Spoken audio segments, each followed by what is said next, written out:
Would you please stand? Welcome everybody to this ordinary meeting of Hunters Hill Council, number 4446, I believe. I'd like to acknowledge the traditional custodians of the land on which we meet, and I pay my respect to the elders past and present. We thank you, Lord, for the honour of being called by our fellow citizens to this office of honour and trust. Give us grace diligently and honourably, free from private interest or prejudice, to discharge the duties entrusted to us to the common good and as in your sight, through Jesus Christ our Lord. Amen. Please have a seat.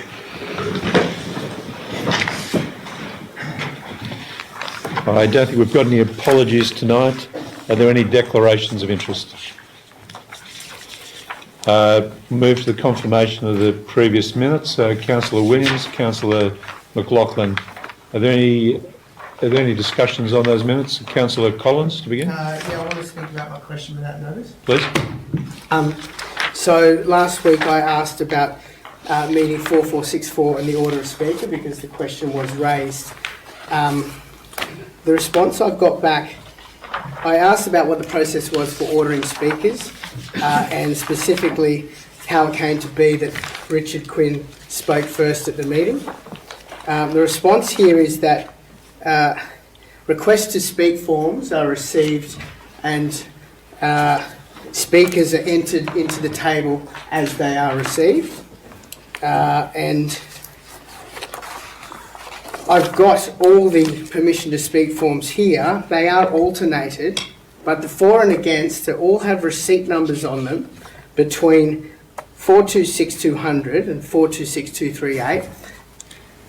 As they were receipted, every speaker is in order, for and against, except one, which is Richard Quinn's permission to speak form, which has the last serial number.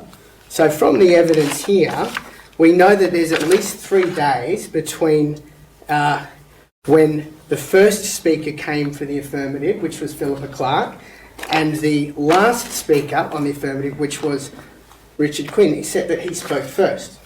Now, what I want to understand is how did it come to be that the person that submitted their form last is the only person that is out of order? And my question hasn't been answered, so I'm not sure if anyone can answer it here or if anyone wants to comment on it. We could take it on notice and do some further investigation unless the General Manager wants to deal with it now. General Manager? Through you, Mr Mayor. The request to speak or a request to address council can be received either via email, over through the counter or through the record system. And so that they come, at the moment, they come via a range of means on the day and in the lead up to the day. The officer who compiled the list took those and compiled the list. So to explain, it's not that they come through one portal or one system. And I've spoken with that officer. What they did was they printed them off, they compiled them into the list, they alternated them and compiled them into the list. It just seems that with 13 other speakers who are all in order with their correct serial numbers, this one has been moved. And part 4 of the response, advice was received early on Monday, the 22nd of 7th, 2019, that Richard Quinn had submitted a request to speak on item 4.1 and was therefore the first name placed on the table of speakers. I'd like to understand how, when it's written advice was received, who was that by and who was it to, and why was his name placed first on the order of speakers? Okay. I think we'll take that on notice and come back. Further question, if I can, through you, Mr Mayor. Are all phone calls receipted as well? Through you, Mr Mayor. Not always, Councillor, but we can take that question on notice too. Okay, thank you. I'll compile some questions. And was there particularly the phone calls related to this matter So, look, there is another speaker who appeared last who doesn't have any receipt number or a stamp as received, which is Mr. Jenkins who's here, but he's actually written on his form he'd like to speak last. That's transparent. We can see that he made that request. My concern is that Mr. Quinn is not asked to speak first on his form. How was it known, or how did it come to be that he ended up first? Because if the phone calls have been made to rearrange a speaking order, then we have a problem, and I want to understand how that came to be. All right, thank you. Thank you. That clarifies it. Councillor Sanderson. Mr Mayor, it's got a small correction of the minutes. I'm attributed as seconding the motion to adopt the minutes at the last meeting. I think that's my fault because I nominated you when I looked up. Well, I appreciate that because I was the one that raised the issue. And I think, who was it that... it was actually Councillor Collins. Councillor Collins. All right, thank you. Yes, I think that was my fault. Because I pointed to you, I thought you had your hand up. Question? All right, thank you. Are there any... Councillor Williams. Yes, Mr Mayor. In relation to Mr Atkin's presentation, I'd like to make the following statement. I reject the comments concerning myself made by Mr Atkin, and I also believe there's no substance to the comments concerning me made by Mr Atkin. Thank you, Councillor Williams. Any further matters arising out of the minutes, councillors? We'll move to those in favour. Minutes against. That's carried. Thank you. We have some speakers this evening. The first speaker is not related to item 4.1, which is the first item on the agenda. So I call Mr. Phil Jenkins. Welcome. Thank you, Mr Mayor and councillors. I want to go back to the last meeting, I think, and somebody made a statement, John Atkin, to this council, and a number of the things he said were not accurate. What he said was this, that Save Hunters Hill Municipality Coalition, quotes, had a strong view one way concerning the question of burying the radioactive material.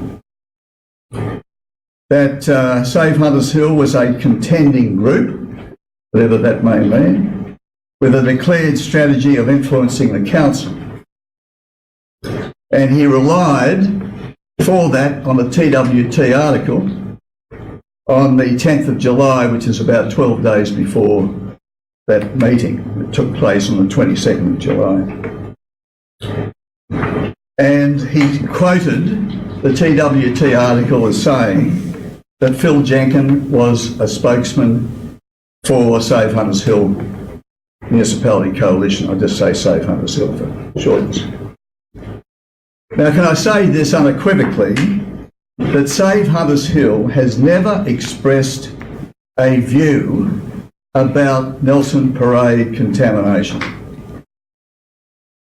Never have they put a submission in, never addressed the council on a number of meetings that were held, I think going back maybe before your time as mayor, but certainly through 2018, and have never, that Save Hunters Hill, talked to the media or anybody else on the basis that Save Hunters Hill had any kind of interest in that issue. Now, whenever I have spoken, because I'm the spokesperson, whenever I have spoken as an individual.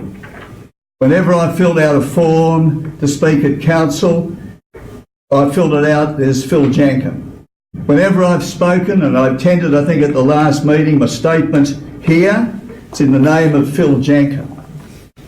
And I've been speaking, every time I speak on this issue, as an individual, speaking strongly because I have strong views on it. Now, and I've put a submission in to the department recently, and I think I put a submission into this council recently. Now, the reliance upon TWT comes from an article of the 10th of July, which states that I made remarks to the TWT as the spokesman for Save Hunters Hill. I made no such thing. When I spoke to TWT, like I've spoken to the council and to everybody else, I spoke on behalf of myself. But I was quoted by TWT as speaking as the spokesperson. I never said I was speaking as the spokesperson. I have never spoken at all on behalf of Save Hunters Hill.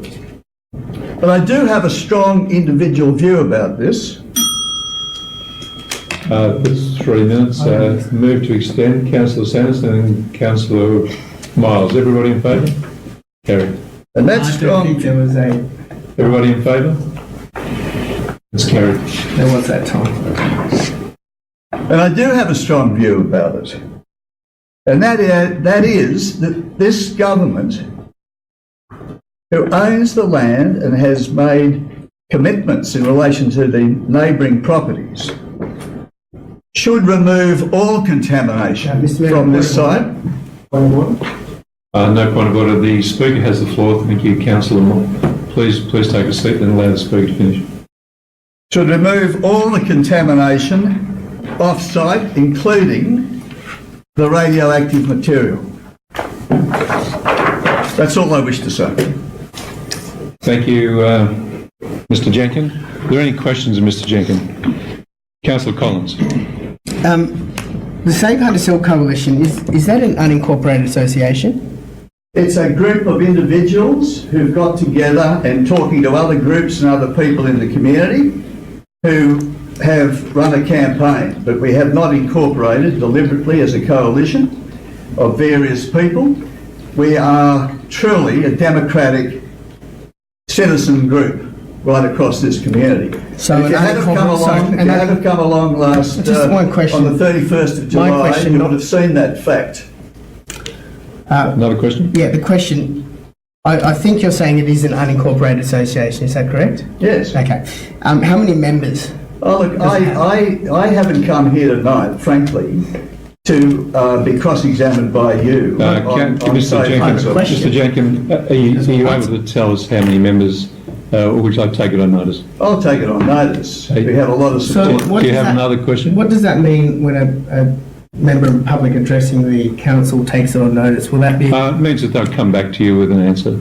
Okay. You have the right in this meeting to ask a question of the sure. presenter, and they have a right to answer it if they can at the time. Okay. May need to check the records, and Mr. Jenkins can come back to us. One more question, if I may. Mr. Jenkins, did you call council staff to request a change in the speaker order before meeting that we were speaking about before? I can't remember now what I put down in the request. I've got that, yeah. I mean, but speaking... Councillor Collins, this is not a debate. You've asked the question. Please let him answer the question. My recollection was that I had a view that the people who should speak early at that meeting, because I wasn't totally up on the procedure either of what the council does, should wait until the expert evidence had been put first. Because my view was that if the experts had gone first, it could shorten what people were going to say, frankly.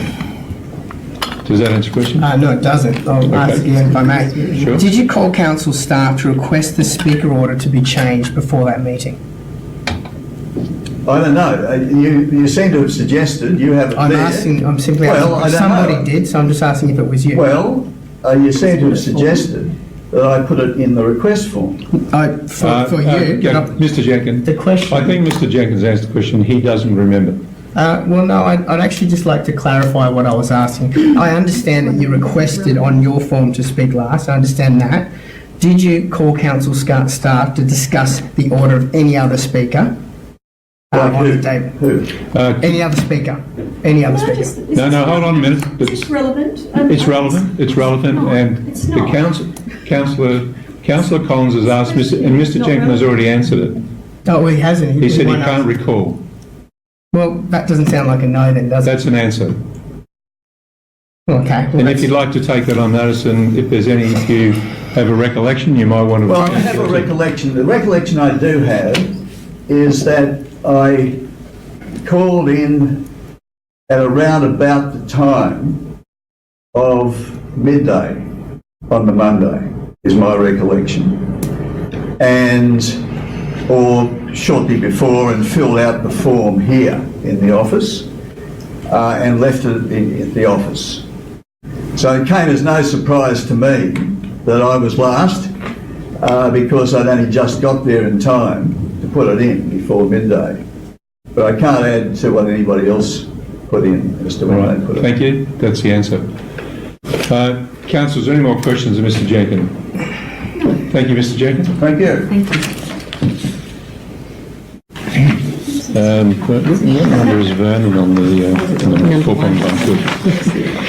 That's easy, isn't it? We move to item 4.1 and on this we have a speaker, Mr. Andrew O'Connell. Welcome, Mr. O'Connell. And you have 3 minutes. Thank you, Mr. Mayor. Thank you, councillors. This is an issue that we've been trying to get resolved for quite a while, and I'll quickly go through the history of it. This particular block of land had, and we found out recently, that had a lease on it in 1987, 1st September, with previous owners of the property. In 87, we have no visibility into the terms of this lease. It was leased between the owner and the Hunters Hill Council at the time. And I think possibly the paperwork got lost in a fire that the council had. So we actually don't know what the terms of that lease were, or the amounts or anything like that. So we're back to the situation where we, as part of consent back in 2009, were required to basically establish a lease or purchase for this road reserve component of the land. The road reserve essentially is a steep rock face, and as part of that consent, we were obliged to either get a lease or a sale agreement with the council at the time. And really since then, particularly in the last couple of years, we've been trying to, or actually probably the last 4 years, we've been trying to do so. The reality of the situation is that the reason for us getting the lease at the time was the council didn't want to have the responsibility of public liability across that piece of land. It had a garage actually on the lease component of land, even though we didn't actually realise it was leased at the time. And we were asked to take the garage off the land and create a driveway into the property, cut into the rock face, and essentially also pedestrian access to the property. So about 30% of this little piece of land, maybe 35%, is allocated to essentially just rights of access to our property. And without it, we can't get in there. So in 2016, to be honest with you, we were looking at the sale of the property. We were still trying to resolve the last condition of consent, and we approached the general manager and council about trying to get visibility into what we're going to do with the lease, the value, either lease or sale. Unfortunately, it actually went nowhere, and we actually lost that sale at the top of the market. More recently, we've been trying again to establish this scenario, and over the last couple of years, and we have recently also lost the sale because this is still an unresolved issue with council. And I suppose, so we were requested to get a valuation. We did so by an independent valuer, interlinked property valuations. She came back with a value of 54,698 as a value, and we presented that to council. I see in the paperwork today there's a suggested value of 114, so there's actually quite a distance between the value of the land. We also have an ideal scenario where we could possibly lease the land if we can't afford to buy it now, ideally with an option to buy if we could come to a resolution on value. We're happy with the lease arrangement value. I think it was in the paperwork at $3,400-ish per annum. So it's something we really have to try and get resolved, because we were intending to downsize and we're really stuck at the moment, to be honest. And the amount of money of $114,000 just seems way too expensive for the property. Now the reason is, why is it too expensive? It's no value to anybody else. It's steep. We've actually spent an awful lot of money actually beautifying the street and making the street much more presentable than it was, with stone walls and landscaping. We've maintained that very well over the few years while we're trying to resolve. Had a previous lease which we don't know. We took the garage off that previous lease land, and that's where we sit today. There is a complication, however, that's just popped up, and the complication is that I'm sorry, sir. Move to extend. Councillor Williams, Councillor Sanderson, all in favour, that's carried. the condition of consent was for us to lease the land off Huntersville Council. The recent complication is the fact that council actually doesn't own the land. It actually hasn't been gazetted to council. It's actually owned by the state, by the Crown land, and that would have to go through a process to be gazetted and then handed over to council. So technically, the condition of consent is actually void or unlawful in our view.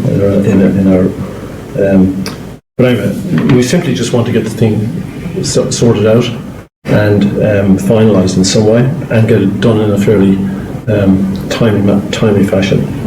So, yeah, that's where we sit at the moment. All right, thank you very much. Could you just clarify for me, you said that it's unlawful, what were you referring to? Well, the condition is for us to lease the land off Huntersville Council. Huntersville Council don't actually own the land currently, but it's a technicality. Right, okay. Councillors, any questions of the speaker? No. Councillor Collins. Actually, it was more of the general manager. I understand it's in the process now of being gazetted as a road. Is that right? Yeah. Okay. Do you have a because this valuation was from 2016. Do you have a current valuation? And do you prefer to buy it or lease it? Well, we definitely want to lease it so we can move on with a sale. Yeah. We would like an option to buy. We find that in 2016 the land was valued, according to council, at 90,000. It's gone up now to 114,000. That's a 25% increase in the period of time. I don't think the market necessarily reflects that at the moment. And our independent valuation proposed it at 54,698. We went back to council recently and said, listen, we're happy to pay 65,000 or in that sort of order for the property, and we're going to buy it. And I suppose we're really back to happy with getting the lease in place, but the offer of $114,000 for the block of a piece of land, given the fact we need to get over and access the property, it seems to be, under circumstances of what we see in our valuation, too high. Thank you. Councillor Miles. It was a similar question, but I suppose if it's your preference to lease the land, as I understand it. Lease the land now, and then were you to sell that, the new owner retains the right? Yeah, I think any new owner would I'd like them to have a visibility into a value and then the ability to buy it. Because for some people in a sales or in a property sales situation, people don't like leases, so we're not in a position to buy it at the moment. So I would. Any other councillors have any questions? Councillor. My question was fairly similar. So you want to lease it at this point, then it goes through the process of coming into council's hands, and then you'll look at potentially purchasing it at a price to be negotiated. yeah. But you think it should be under 114,000 at this Yeah, I point? do, yeah. Okay. Councillor Collins. Question to the general manager: can we even lease it or sell it before it's being gazetted? Through you, Mr. Mayor, we're going through a process of having the road classified as an unmade, as a road, and then we can enter into a lease. The reason for the recommendation tonight is to give the owners some certainty and some security in terms of the lease, but it does, point 4 does leave it open to a sale in the future if we can reach an agreement, but that's, at the moment, it's to provide some certainty to the owners. So how long does it take for the road to actually be able to be sold? I need to, Roughly. through you, Mr. Mayor, I'd need to clarify that. Councillor Craswell. My question's actually through you, Mr. Mayor, so if anyone else had any other questions here. No more questions of the speaker? No. Please have a seat. Thank you very much. Thank you. Councillor Craswell. Thank you. Through you, Mr. Mayor, to the General Manager.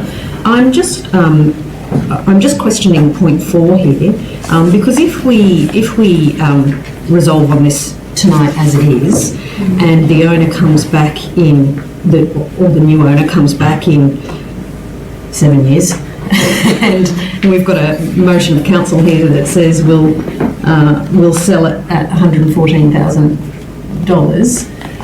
Should that not perhaps say something like at at an agreed independently valued market price at the time of sale. Point So four. does it have a years by date? The 114, is it for 1 year or 10 years? Well, it's a good question.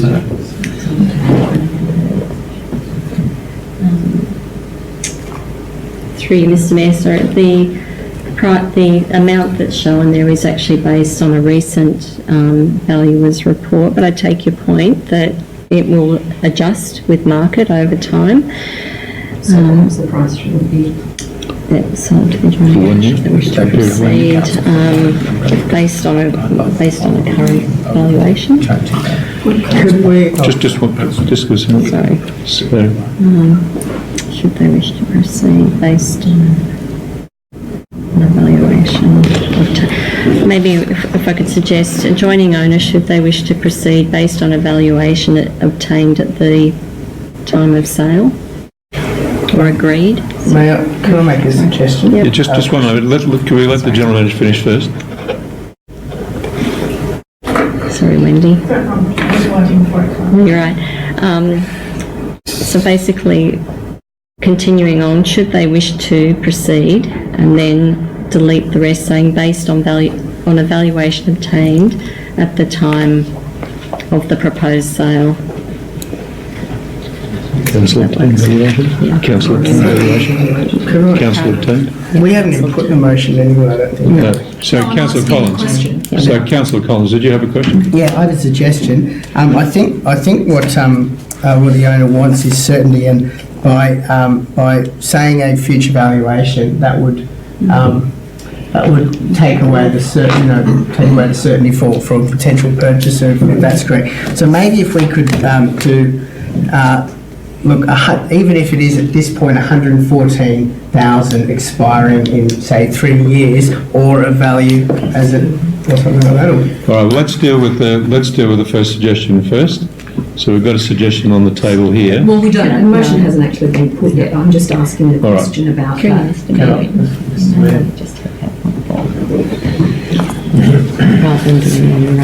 Okay, so the general manager's suggestion is we just, for the moment, just remove point 4.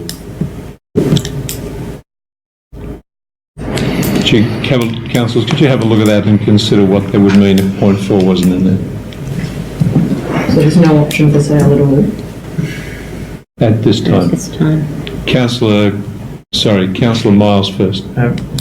May I politely suggest that we're diving into semantics here that can be sorted out with a new owner were a sale to proceed, and that a fair price, about market valuation of 114, if that is based on recent valuation, should be added in there and can be amended at some future date. I think that we're tiptoeing around something that's quite simple, and that if that figure is amended, can come back to council very easily. Thank you for your input. Councillor McLaughlin. Could I suggest that we leave in point 4 but put a full stop after purchase? And take out the price. That's right. And then that'll come back to council for determination should it be negotiated at some point. So take out at the price of 114,000. Councillors, can you consider that?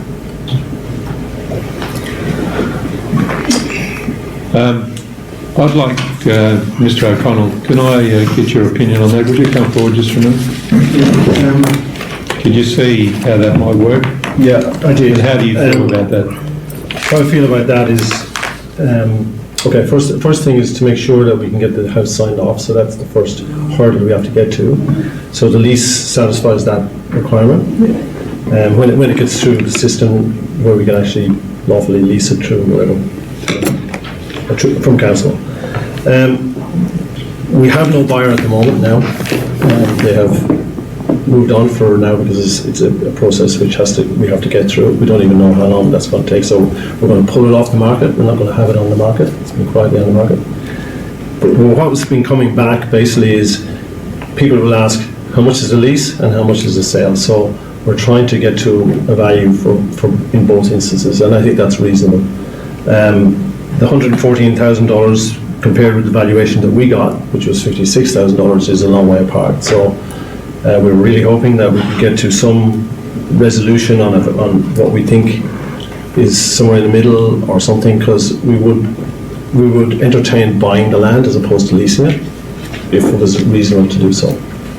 So if we were to settle on that with a full stop after purchase tonight, Yeah. that leaves an opportunity to continue that discussion on what the value of the land is. Yeah. Does that make sense to you? It makes sense. I mean, it doesn't solve the second question of somebody asking the value of the land. How much can you buy it off council for? And we said we don't know. No.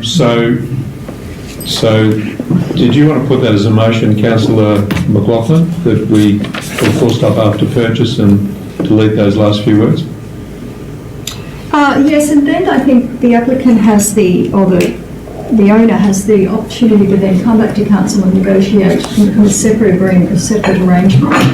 On the current market All value. right, thank you very much. Would you like to have a seat again? And And they get their lease, and then they can come back, and then that will come back to council. all right, so let me just check. So are you willing to move this with that amendment? I am.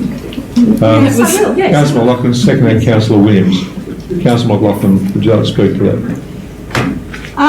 Well, I've already spoken to it, but really, I think point 2 provides the owner with the certainty that they will have control over it if they do wish to sell it at some point. It also means that they do have the opportunity to come back and negotiate to purchase it if they wish at some point. That may be, as Councillor Kraslow pointed out, in 5 years' time, and so the valuation will have changed.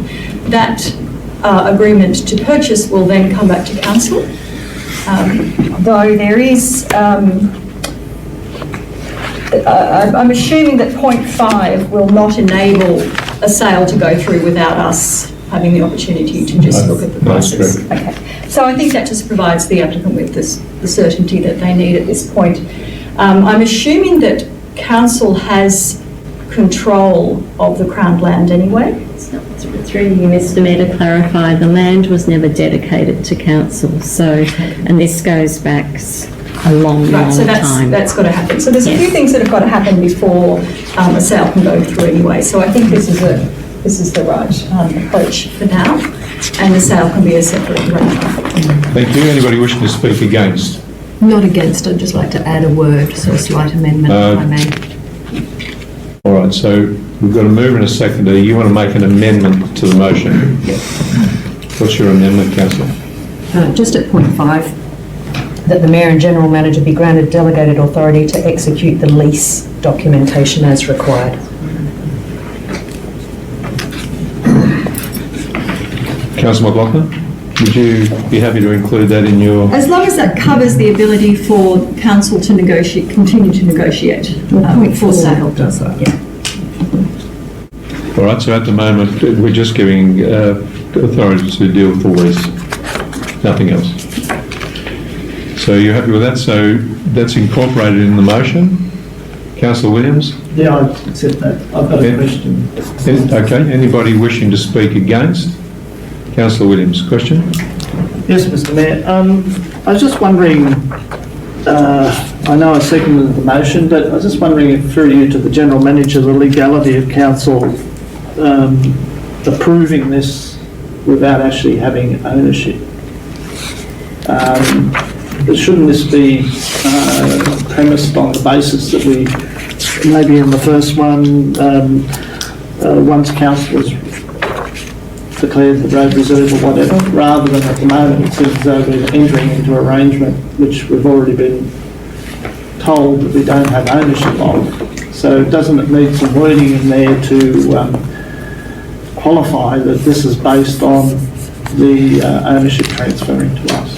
It's a good point you raised. Thank you. Just for a moment, we'll just have a look at the words and see if we can find a couple of words to encapsulate your idea. General Manager? So in relation to point 2, we could amend that to say that following the dedication of the road, that the lease, and then continue on. Does that satisfy you? Yes, Mr Mayor. Councillor McLaughlin, are you happy to make that amendment? Yes. Could we get that up on the screen and just make sure we get the words right, please? Councillor McLaughlin? Councillor Williams? Well, I actually think that needs to come up to point 1, beginning of point 1. before we issue the release.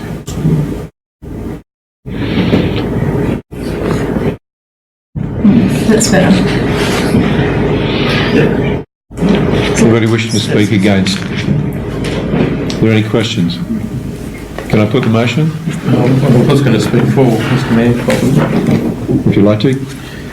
Only to say that I think that it should be the policy of council to address these issues. We're obviously going out of our way to make sure that this happens, as we should, and that a dead land valuation, which is what this represents, lightly on commercial terms, I would suggest adds a lot of value to homes such as this. So I'd just like to say that even though the representative value on a dead land valuation is 114, it's going to be something that adds a lot of value to a lot of these homes. And I think that's particularly something that the property committee is looking at, but it's something that we need to keep conscious of, that we are negotiating these leases and sales of roads. That may be that we meet in the middle, and that's usually the way these things go.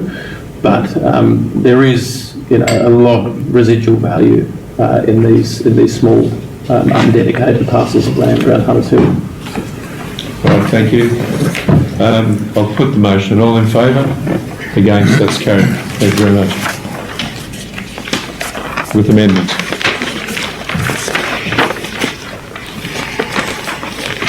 Uh, 4.2 is the Hunters Hill Local Area Traffic Committee, and we have a speaker on this item, Dr. Sharp.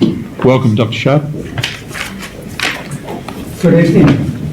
Good evening. Thank you for this opportunity to explain to Council why I believe that we should continue to have a Public Transport and Traffic Advisory Committee, but not necessarily operating in the ways that it has in the past. But I'll come to that at the end. I joined the committee many years ago, primarily to provide input for cycling matters, but that was more than 20 years ago, I think. At least I've been living in the area for more than 20 years. And I use public transport, I have a car, I have a motorcycle licence, I have children and grandchildren, and I ride bicycle. So I feel as though I cover all bases. So the report before tonight's meeting suggests there's no need for this advisory committee for two reasons. That the committee is redundant because it's only advisory, and that its functions are already covered by the local traffic committee. And I hope to persuade you that neither of these is a valid reason. So it is true that the Public Transport and Traffic Advisory Committee is an advisory committee, as its name suggests. It's one of very many advisory committees the Council has, and so I don't think Council has an absolute set against advisory committees. But as the report also states, the Local Transport Committee can only make recommendations to Council, so it too is an advisory committee. So I think we ignore the concept that advisory committees don't have a place in Council. And my other point is that the Local Traffic Committee and the Public Transport and Traffic Advisory Committee are fundamentally different types of body. The Public Transport and Traffic Advisory Committee meetings are open to the public, providing way for residents to bring matters to Council's attention. And there's time to discuss between the committee and the residents, and time for the committee to discuss in preparing a recommendation to Council. Whereas the Local Transport Committee passes judgment on proposals submitted by Council. It has no contact with residents. And if we get rid of the existing committee, we lose that mechanism for residents to express their concerns. Now, I don't wish to argue that the way the committee has operated in the many years that I've been on it is appropriate, because too much of its time is taken up with trivia. And I think that the problem, I'm guessing here, because I'm not within the organisation, but I'm guessing that the problem is that the council officers haven't been empowered to make decisions on trivial matters, such as Ben knows, whether you should be allowed to park in a cul-de-sac, when the law states very clearly you're not allowed to park in a cul-de-sac, and so it's not inappropriate for the council's ranger to book you if you do. There are many of these trivial things that come to this committee, but there are some really good ones, and one of the early ones that I was involved in was persuading council to fund. Move to extend. Councillor Miles and Councillor Sanderson, please go ahead. Thank you. Persuading council to put money towards a bike plan, which now is way out of date, and I'm still hoping to persuade council to update the bike plan, which is supposed to be updated every 5 years. There are matters the very matter at the moment that's hot about Ruby Road, about school kids crossing Ruby Road and crossing the overpass. Now, these residents can't bring these to local traffic committee because the local traffic committee doesn't include representatives of the population. So, summing up, residents expect council to provide a means to bring concerns to council's notice. This can be done more effectively by an advisory committee rather than each issue having to be brought along to a council meeting. You don't want people coming up here wasting your time talking about relatively minor issues, whereas the advisory committee provides a means of consolidating those things and only bringing up those which have significance. I hope that council can empower its officers to deal with these minor matters in the future. And I really can't see any way in which the local traffic committee can take the place of the exchange, the interaction residents have with council that's provided at the moment. Thank you. Thank you, Dr. Shah. Councillors, questions of Dr. Shah? No, sorry, just going to move the recommendation. Are there questions of Dr. Shah? Councillor Sanderson. Thank you for your service to the committee, Dr. Sharp. We've served on the committee together in different capacities for a little while. You spoke about the satisfaction of some of the matters you brought. Are there any frustrations that you can point out that would, perhaps better enlighten us as to how we might change the operation of the committee so that it'll overcome those frustrations and operate to better effect?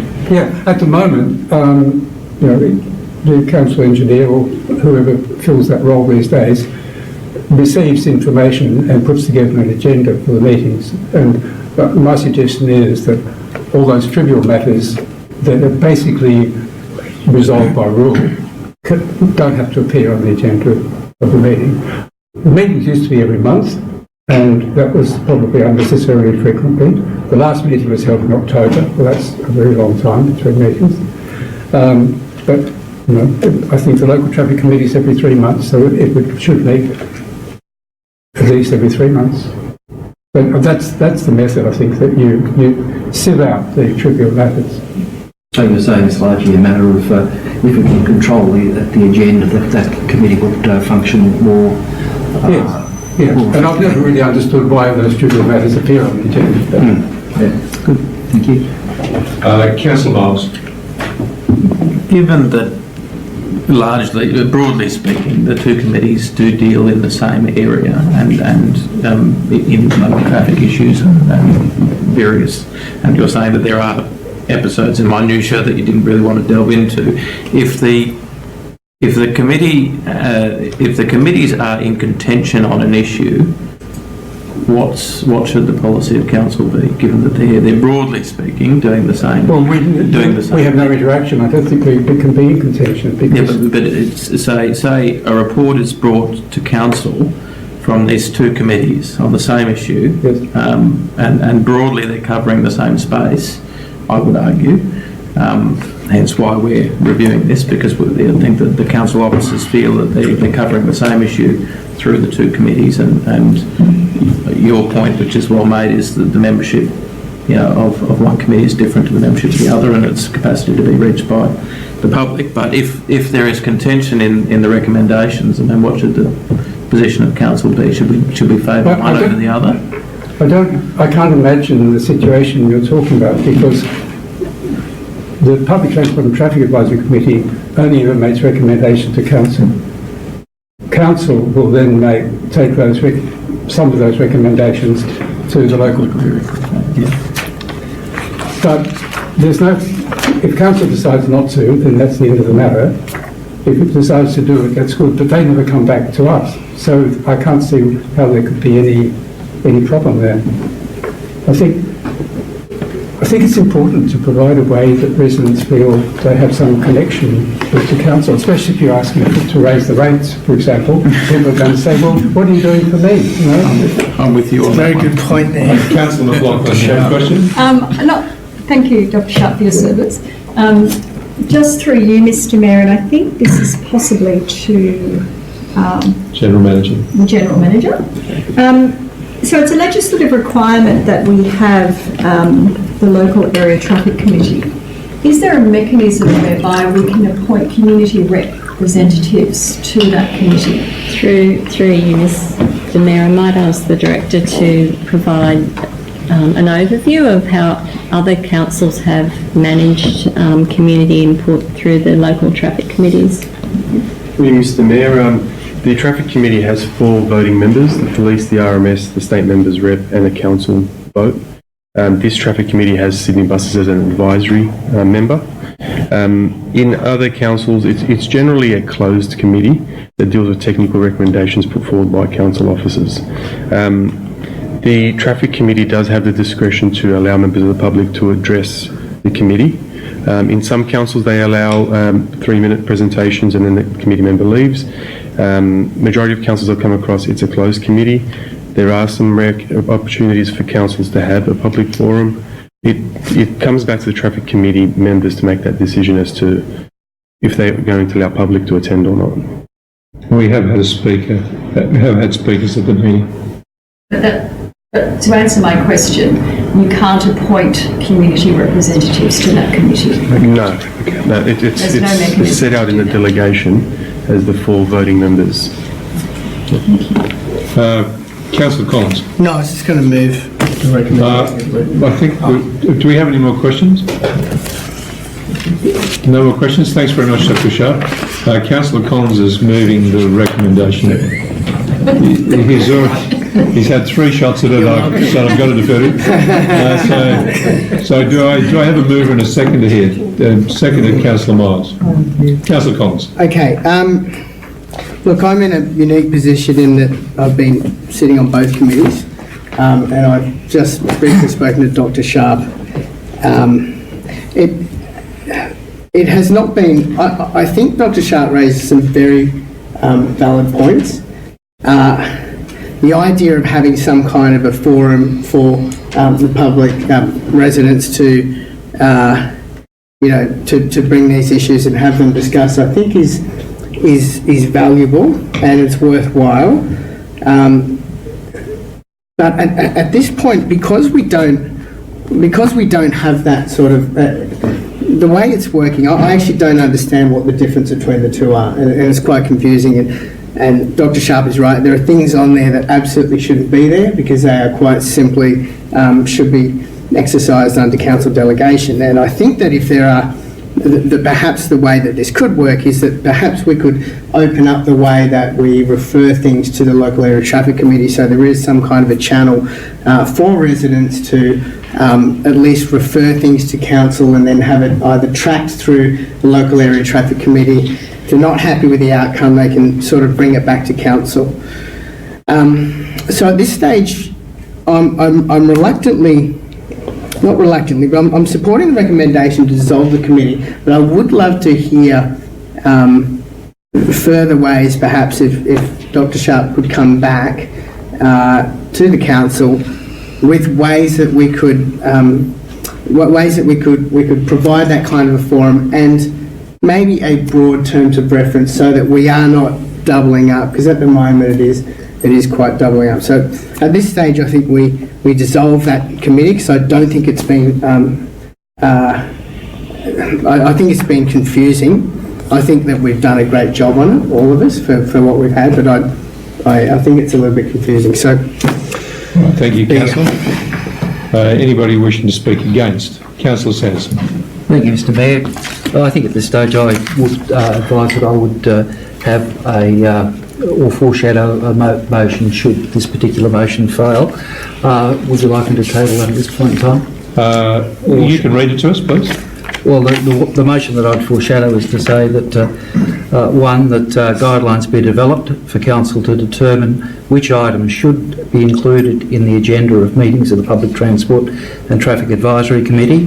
The guidelines should consider, among other things, the appropriate form of community engagement. Two, that the Public Transport and Traffic Advisory Committee recommence meeting following a schedule of meetings that will allow agenda items to flow in a logical sequence between council and the two traffic committees.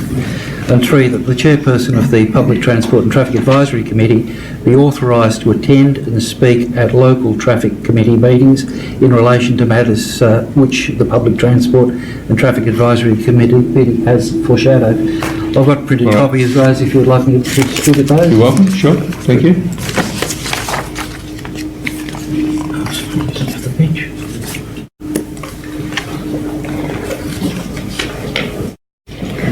We've got this list.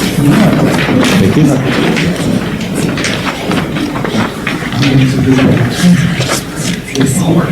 Do you have it on a, Jim, do you have it on a stick as well? Do you have it on a stick as well? No, I'm sorry. That's right. Okay, anybody wishing to speak against the motion? Well, can I? Do you wish to speak against the motion? Yes, I had started. What I got so far is you've tabled a foreshadowed motion. Yes. Do you wish to speak against the motion? I would wish to speak against the present motion. Thank you, Mr. Mayor. As I indicated before, I thank Dr. Sharp for his services, and there have been many people in this community that have, and I had the privilege of being a community member of that committee before as a councillor. You have a possession of a report that I produced for that committee, which Thank you very much. is one of the great, an example of some of the good things that the community has produced for this committee. You know, we're very fortunate to have such an engaged, and you know, this is one of the things we're talking about with our LSPS, the engagement and the intelligence and the ability to communicate that this community has, and it's important to leave all those sort of channels open. I see this committee as, or the Public Transport and Traffic Advisory Committee, as one of those channels of communication to this council. At its very last meeting, we had quite an incredible, well, it wasn't even a debate, it was a discussion with people offering ideas. There was quite a good report, went back to council with a lot of ideas of ways we could possibly improve the parking situation, which was all very well thought out. The problem I have with the local area traffic committee is that, as the chair of the Public Transport and Traffic Advisory Committee, on a number of occasions, I've been to the other traffic committee and asked whether I could make a submission. I think on about 3 occasions I have made a submission. At the end of that time, there didn't appear to be a lot of interest in what I had said. And I went to sit down and I said, no, you'll have to leave. So I left. And I've asked questions of council on a number of occasions as to why I could not attend, what the rules of engagement are. Eventually we got a copy of this report and we understood why. Council does have some powers, and I will get to that later. I think we need to amend the way that traffic committee works. But it is a big weakness that we have, that we've got a committee of council which has a strong connection with community, and yet it doesn't at the present time have a means of feeding into that other committee. It did previously, and I've made the point, I think right from the outset of this term of council, that I think, Mr Mayor, I had asked you whether you would like to chair that committee, because I think there is that value, and as Councillor Quinn did, or former Councillor Quinn did in the last term of council, to feed the information from that committee onto the other. So that's part of the process. I think that one of the other points I was going to make,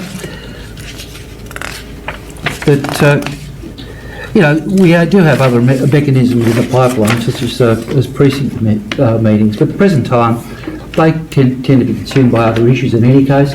At the present time, the best they're going to operate is annually it would appear. Great mechanism, but at the end of the day, I think we need something a bit more regular, like the Traffic Committee or the Public Transport and Traffic Advisory Committee to handle the community engagement side.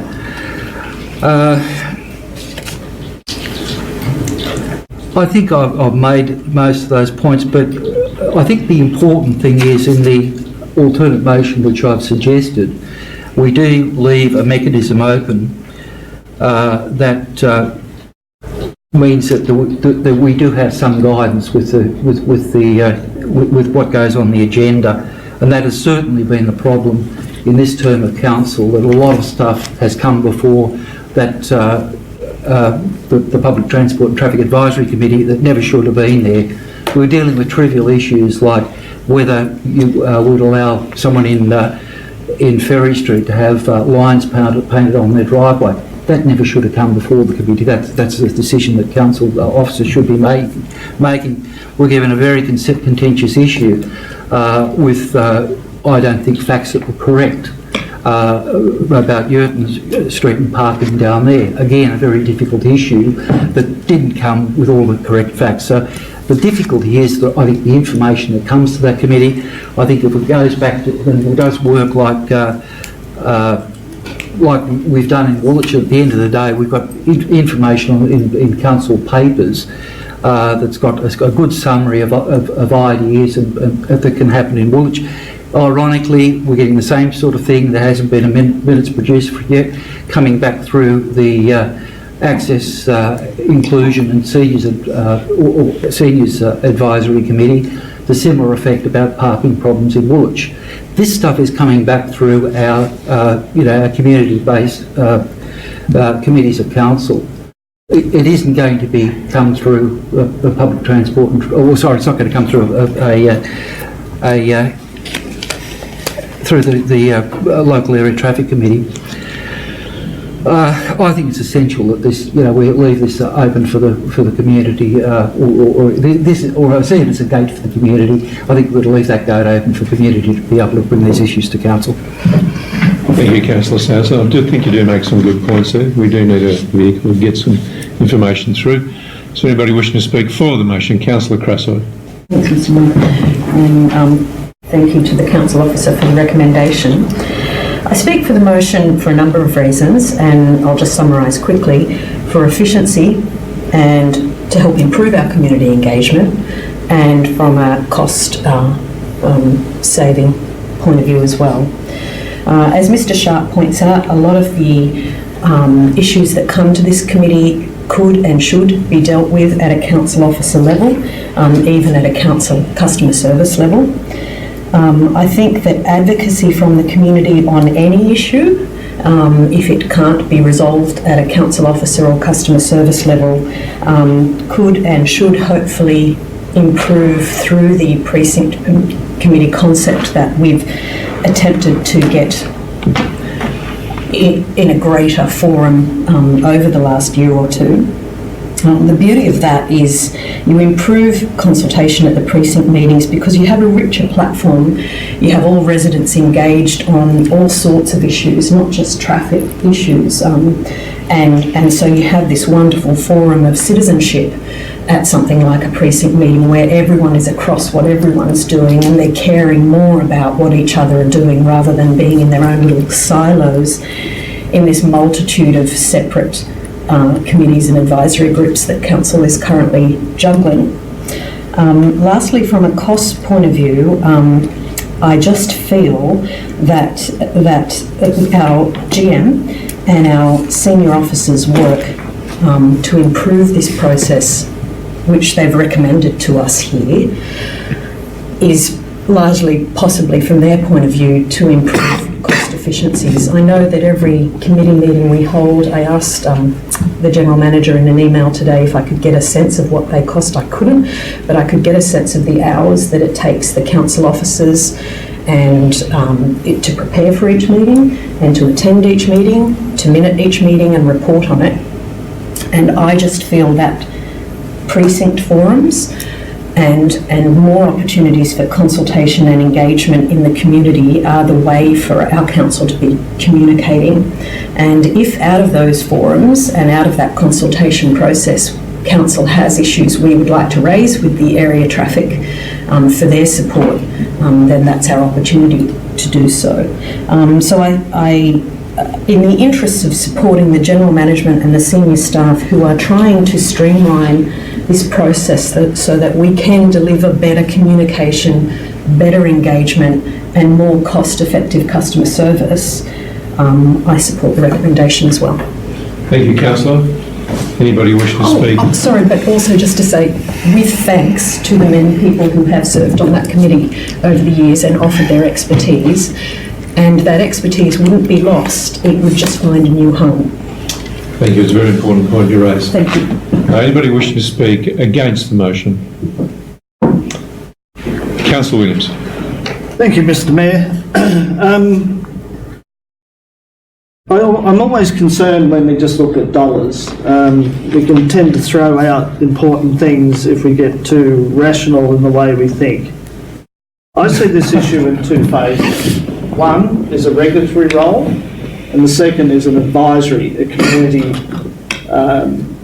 level of expertise and advisory to council on issues. There's no opportunity in the regulatory process, as we've heard here tonight, to have any community input. It is physically a process where the regulators tick the boxes. Does this conform with this guideline? Does this conform with this regulation? Does this? It has no bearing on how the community may feel about it, and that's legitimate. There's no problem with running that, but let's not confuse it with what I believe is important for this council to be involved in, and that's, as we've heard, engagement and transparency with our community. I raised an issue not only about this committee or this advisory panel, but all our advisory panels in terms of the way they conduct their business. And I believe the structure of these panels should be about receiving items from the council that council wishes to seek a broader input to, based on the expertise and the representation provided by the members around advisory panels.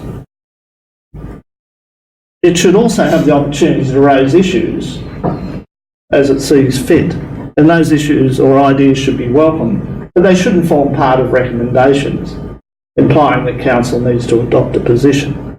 So whether it's the Bushland Advisory Committee, whether it's CAP or whatever, any of our advisory committees, they're an invaluable opportunity for this council to get an insight, a selection of what our community thinks, and where we've got expertise within our community, to have them feeding back to us. The property committee is a classic example. You build your strength not only through a community engagement, but engaging with the expertise within our community. So I see these as two separate issues. We've got a traffic committee, which is a regulatory and statutory function that doesn't delve into what the community thinks. And I see the need, and there's been a long-standing need, for a public transport traffic advisory committee, as we have with bushlands, as we have with community services, access, conservation advisory. They're all key elements of what our community see as important issues and values, and therefore we should have a structure to support that, not to get lost amongst all the other issues that people might want to put on the table through precinct committees. So I don't support the motion as it stands. I like the alternative motion which Councillor Sanderson has put forward, but I see this as two separate issues, and I think we shouldn't throw away the opportunity to have that engagement with our community and to tap into the expertise within our community. But I think as we've heard from Dr. Sharp and several other councillors, we need to refocus and reshape the way that advisory committee works. Thank you, councillor. Anybody wishing to speak for the motion? Councillor Miles. Thank you, Mr. Mayor.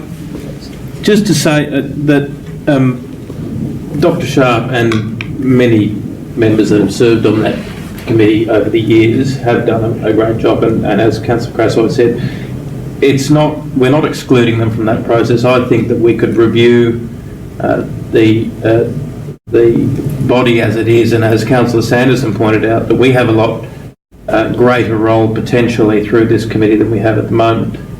That we could refocus this as obviously the staff are recommending to us that they would like to see this streamlined and for one body essentially to deal with these issues, which I think is an appropriate way to deal with traffic issues around Hunters Hill. Equally, with the growing importance of the precinct meetings that we're having, community will be able to have that engagement. I'm in favour of the community being able to address meetings, traffic meetings, regardless of what form they take. I think that we need to look at that, and if Sydney Buses has a role on that committee, then I think that potentially there is the opportunity for more community representation on that committee, absolutely. So that's something that we could review as time goes on. What I would also say is that a lot of these issues that it was insinuated would get lost because there's no community method through which to address traffic issues. A lot of that stuff is the traditional place of councillors. If there are traffic issues in a local area, it is our role as representatives to listen to the community and to be that conduit of local knowledge to bodies like the committee we're talking about. So I'm certainly an advocate of streamlining this process, like we have attempted to and are working on streamlining a lot of council's processes. It seems illogical to have two committees dealing with substantially the same issues, irregardless of whether they're referred to up the chain or down the chain, which is what it seems to be happening now. It goes from the advisory committee to council to the local traffic committee. Well, we can probably do better than that. We can deal with these things in a more timely manner. We can deal with the small, substantive issues at a council officer level. We can deal with regional and local roads at the committee. So I think that this is a very logical thing to do. It's obviously something that has come from the staff, and they would like to see that this is streamlined, but equally there's, I think, enough wiggle room in here for us to amend the way that the committee works in a way that allows more community participation and perhaps community representation on there. So I'm happy with the recommendation as it is. Anybody wishing to speak against? You have a question? Could I just ask a question, Mr Mayor? Yes. Through you to whoever the General Manager feels will be most appropriate to answer the question. My understanding is that it wouldn't be possible to have community representation on the local area traffic committee that is confined to a single voting member, plus I presume staff. So could that be clarified by staff, please? Through you, Mr Mayor, and Melissa. Yeah, directed to answer. Sorry, just to clarify, you're asking if there could be community representative voting? Well, obviously they cannot be voting, but would they have could there be an appointed member who could regularly speak on matters at that committee? So there could be an advisory committee. Bicycle User Group, for example, at Canada Bay does attend as an advisory member, but doesn't have a voting capacity and doesn't add to the report, but can provide feedback.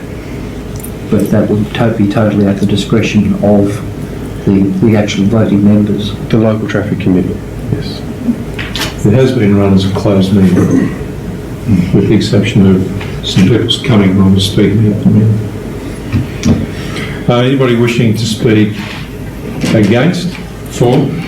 I'll just add to what Councillor Miles was saying, and that is I'll support the motion, but I am worried about the closed aspect of it at the moment, and particularly given that we are a very small community and the issues that, or the decisions that that committee is making do affect our residents directly. So I would be pushing in this, if we go ahead with this, with just adopting the Hunters Hill Local Area Traffic Committee, that we push for more transparency and openness with that committee. We do have a mechanism in place that we have, for instance, with the LPP, where you can come and bring or speak on a matter before the committee, that the agenda is open and published before the meeting, and those kinds of issues. So I really would like to see it become a bit more transparent. And I think we need to look at the options for that, because I think just having a closed committee where there is no accountability to the decision making that they are making on behalf of this very small community is essential if we move forward with this. All right, thank you for that. Anybody wishing to speak against?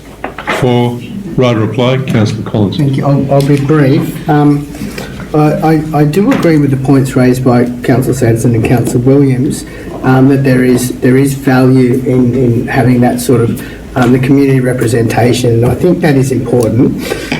The reason why the local area traffic committee is closed is because it is purely technical.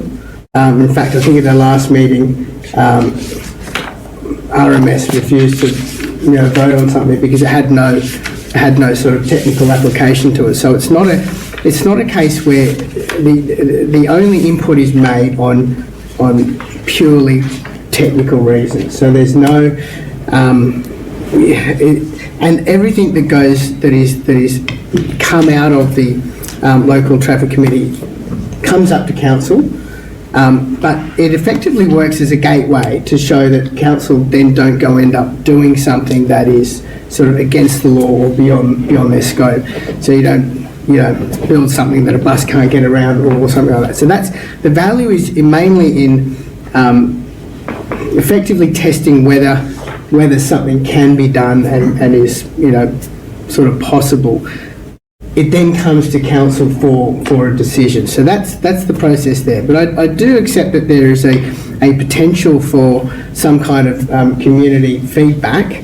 But look, it's been 2 years into this committee that I've been on, and I just think I think we just dissolve this committee as it is.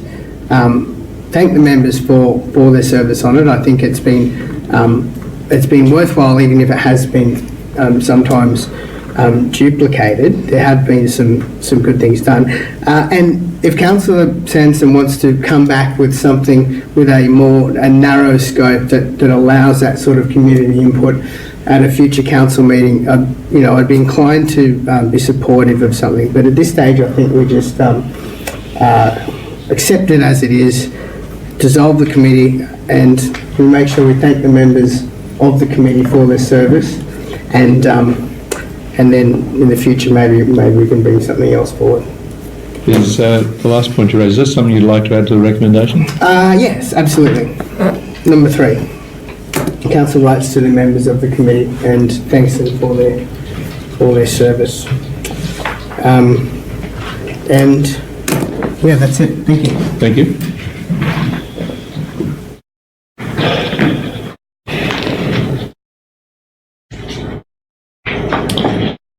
All right, so I'm about to put the motion. If the motion fails, we'll go to the foreshadowed motion. So I'll put the motion. Those in favour? Against? That's carried. Thank you very much.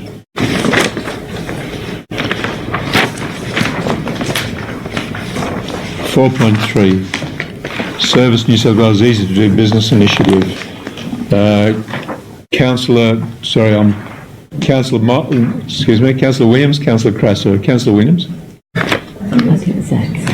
I saw Councillor Williams' hand, so Councillor Williams, Councillor Crasso. Councillor Williams. We can check the video. So any discussion on this? I think it's a great idea and something which council can assist with.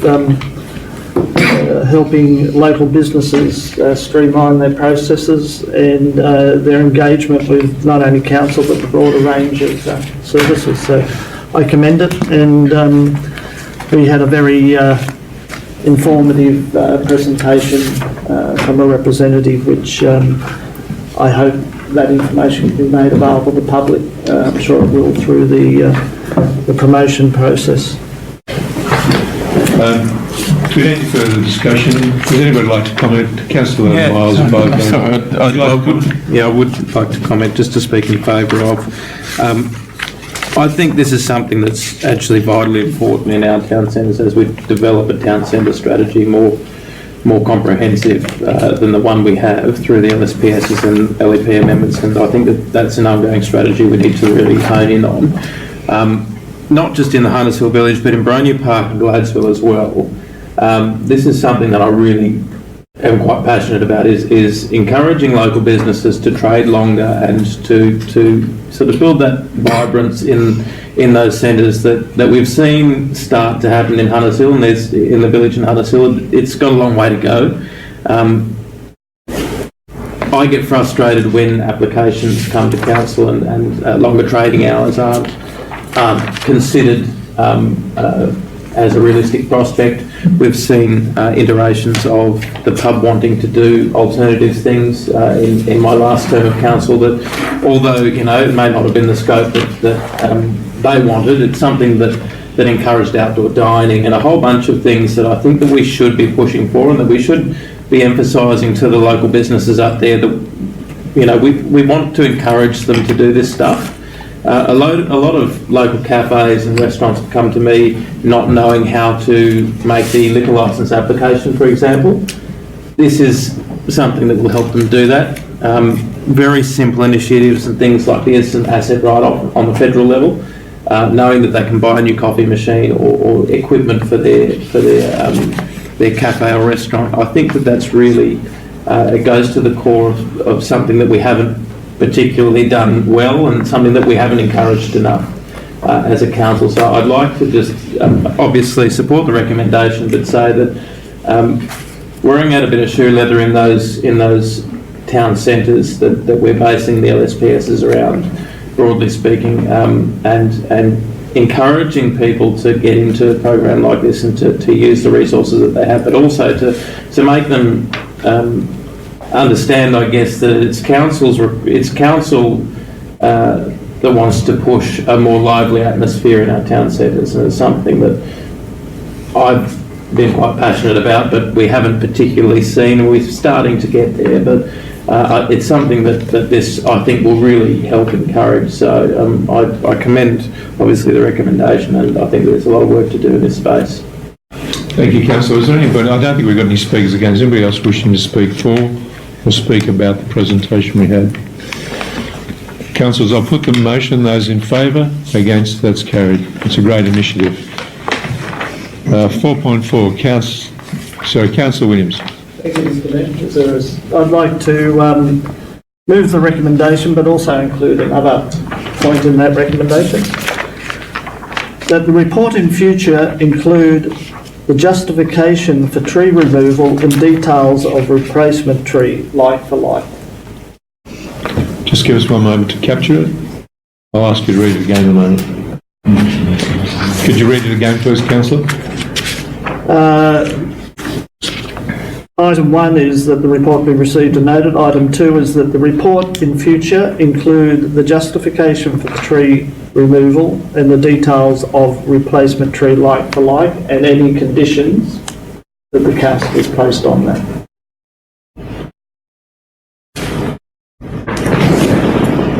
All right, we'll just add that in and we'll have a look at it.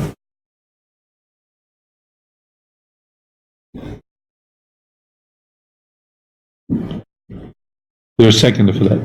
Councillor Sanderson. Councillor Williams, could you like to speak to that? Could I suggest one small amendment to Councillor Williams, if that's in order? All right, well, we'll wait till we capture it then, if we're going to start changing it.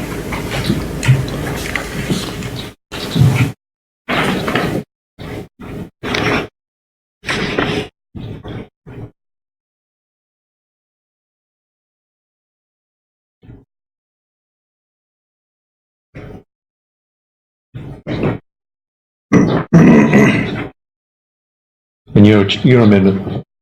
I think somewhere in that we've got to include the size and condition of the tree to be removed.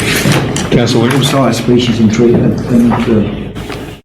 Oh, yes, if that's needed for justification, I would think we cover the reasoning which would describe the tree. But anyway, I'm quite happy with that. Right, so what words would you want to use? Me or Councillor Sanderson? Councillor Sanderson, what words? I can't see it just at the moment.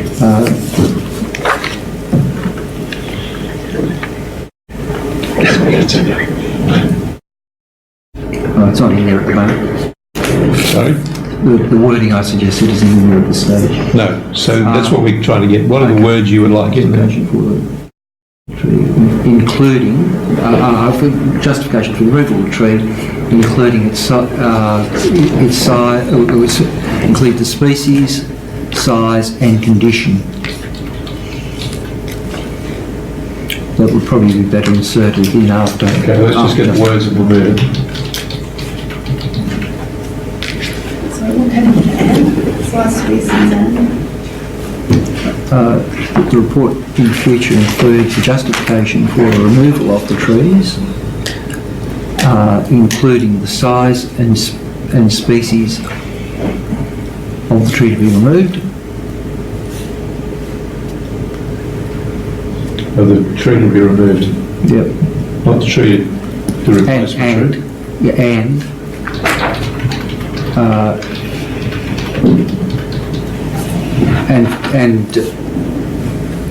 and full details of the replacement tree, or the proposed replacement tree. Or full, it doesn't need proposed because it's already approved at that stage.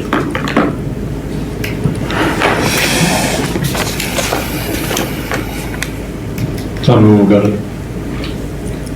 Secretary? Just remove the word provide, I think. The report in the future includes the justification for the removal of the trees, including the size, species of the trees. Trees to be removed should be also plural, and provide full detail for the replacement trees. Full detail for the trees. I don't know whether these are like for like. No. So Councillor Williams, Councillor Williams, are you happy with that? Yes, Mr. All right, just a question.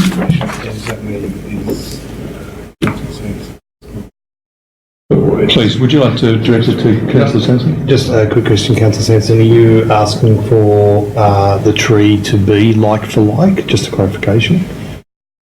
I don't know that it has to be like for like. It could be an improvement on the tree that was removed. Thanks to me. That's clarification. That's great.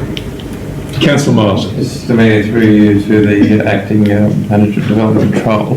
My understanding is that once a tree has been approved for removal, that there is it is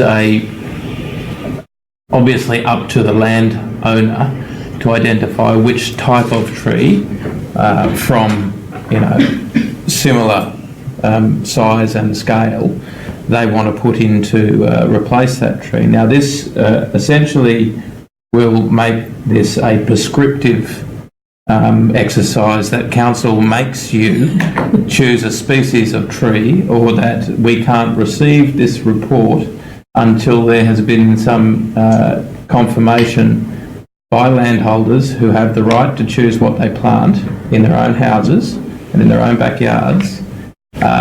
Until we get confirmation of the specific species, we will not be able to receive these reports. Is that your understanding? Through you, Mr Mayor. So at the moment, it's not a single species of tree that is specified. So a replacement tree, the requirement is a replacement tree must be planted, and that replacement tree can come from a list of suitable species of tree. So that's in your that then leaves that to the owners. That gives the owners some degree of control over what they plant in their own That's correct, Mr. backyard.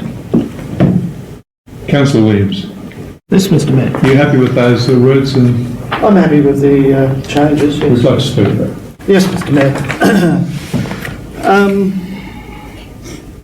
I disagree with Councillor Miles that residents have a right to determine what trees are planted. well, they do have a right to determine what trees are planted, but they don't have a right to determine what trees are planted when they're removing or applying to remove a tree. It should be it is an important role for this council, and it's been said time and time again through all our community consultation, our community strategic plan, that our community values its tree canopy. One of the major attractions to this area is its garden and tree environment, and I've said time and time again that we are losing that canopy, and we are not replacing it with like for like. And if we remove a tree, it takes 40 years for a sizable replacement to move into that location. So I appreciate that council laws no longer have a role in determining DAs, but I do believe council has a right to know what trees are being lost and what is being proposed to be put into place.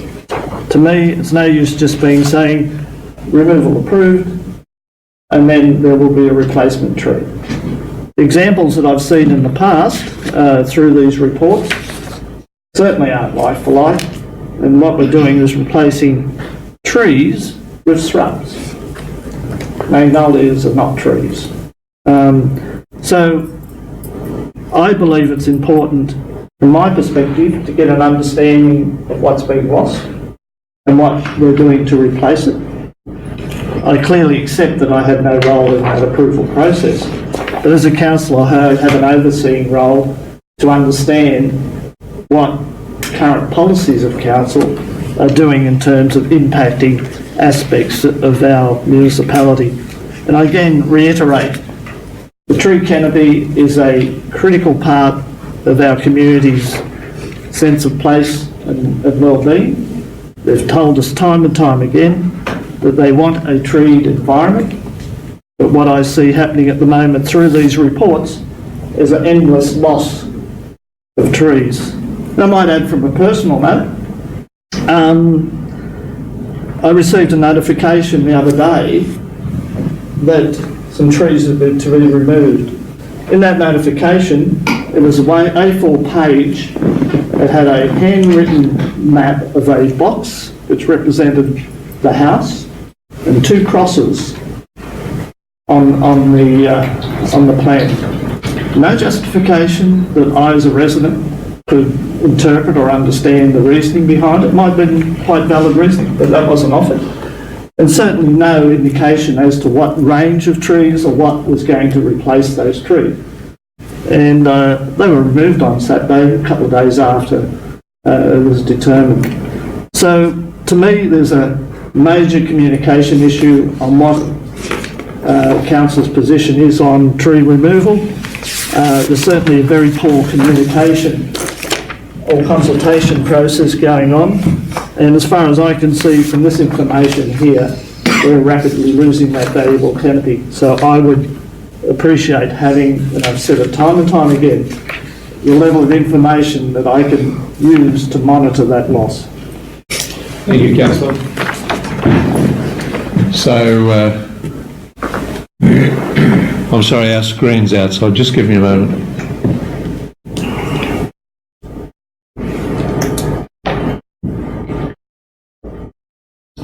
Very good. Anybody wishing to speak against? Mr. Mayor, for the reasons that obviously were clarified in that question, I don't think the council can be as prescriptive as, number one, cannot be as prescriptive as to tell residents what they can and can't plant, specifically in species terms, to replace a tree that has gone through all appropriate applications, has been determined by our staff as being appropriate to be removed. Number one, I don't think that we can be that prescriptive.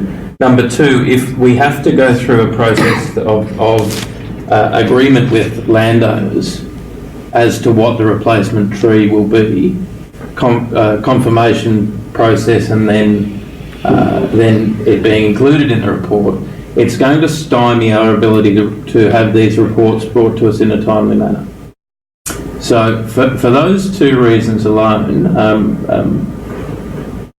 I appreciate that the tree canopy is something that we all around this table in Hunters Hill think needs to be protected and maintained.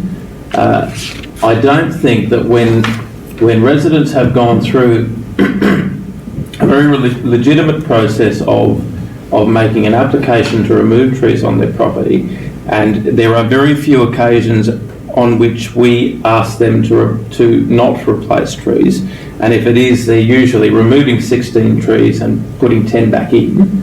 So it's not as though they're clearing vast swathes of land. That I have confidence that the staff are, number one, working with residents to make sure that the trees that are being replaced are done so appropriately and with replacement trees of appropriate size and scale, and that we are following up that those residents are maintaining those replacement trees so that they do grow and maintain the tree canopy in Hunters Hill. I don't disagree that is something that council needs to be doing. What I am suggesting is that you can't be as prescriptive as to be telling people what to plant in their own backyards, which is what point 2 of this motion is going to. So in saying that, I will foreshadow in the event that this isn't passed, the moving of the original recommendation of this report is received and noted. Thank you, Councillor. Anybody wishing to speak for the recommendation with item 2 added?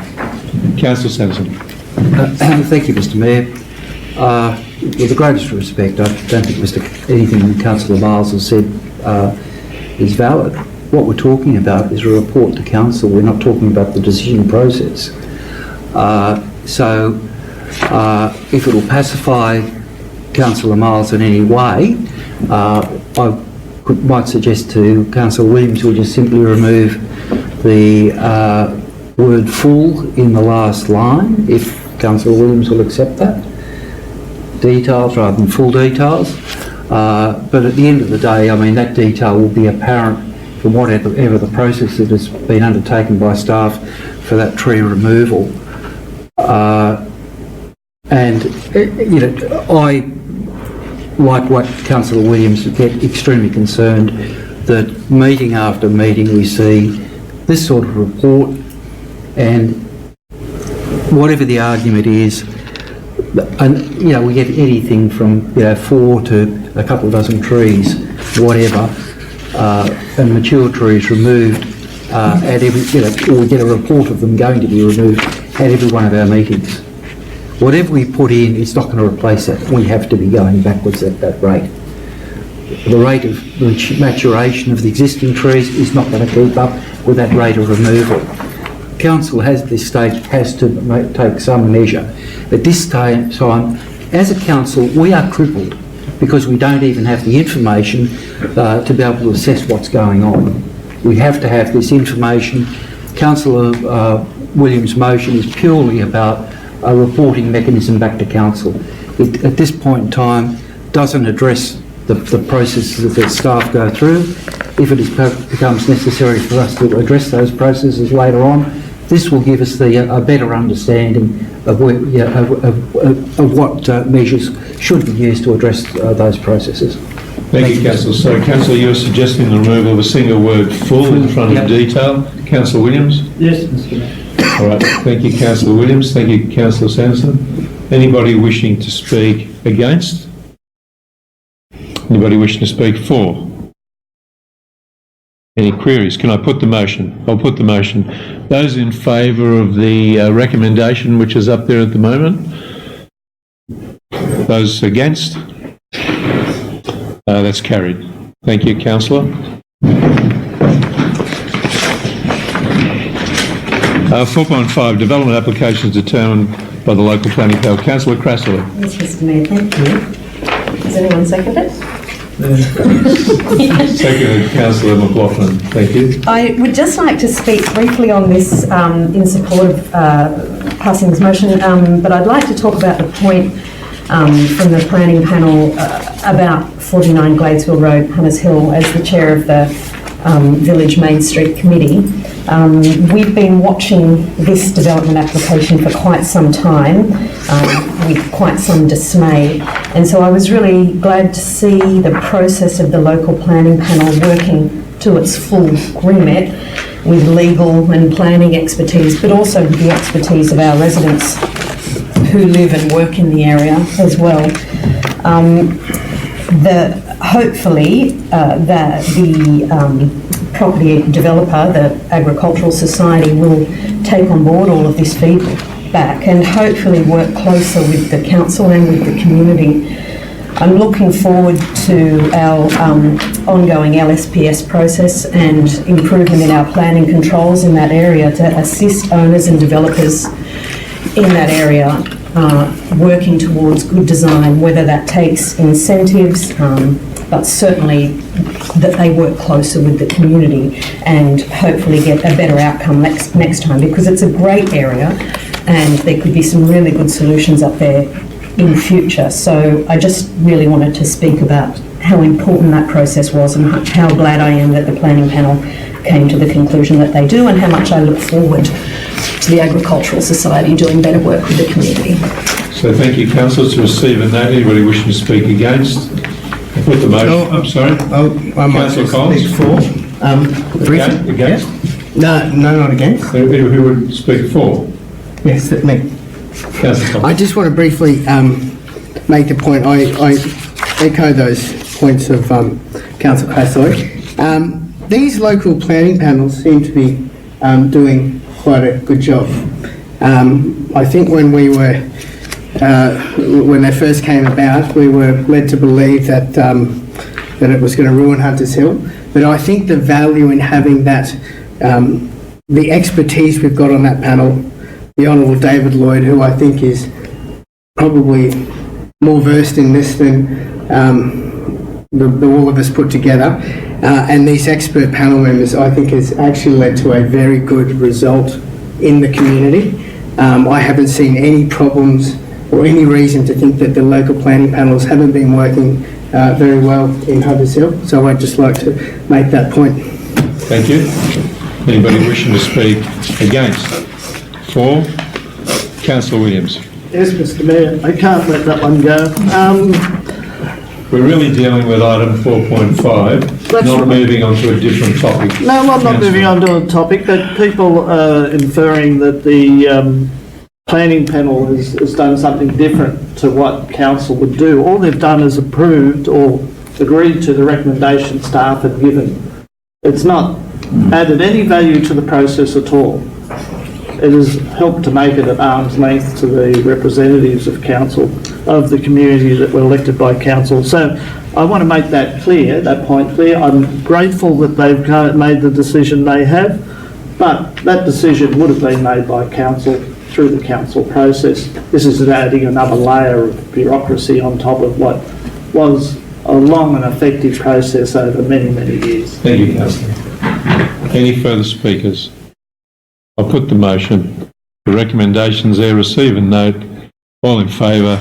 That's unanimous. Thank you very much. 4.6, report on outstanding matters. Councillor Collins, I can see with your hand up there. Yes, move. Move that. Seconded, Councillor Williams. Any discussion needed? I do. There's a number of questions, I think, Mr Mayor. Do have some too? I think we all do. All right. Councillor Collins, you... Yeah, a couple of things. Let's start, well, the inclusive play space, 5.2. I understand now that the fundraising element has been put on hold. No, the function that we had organised for September has been delayed till next year.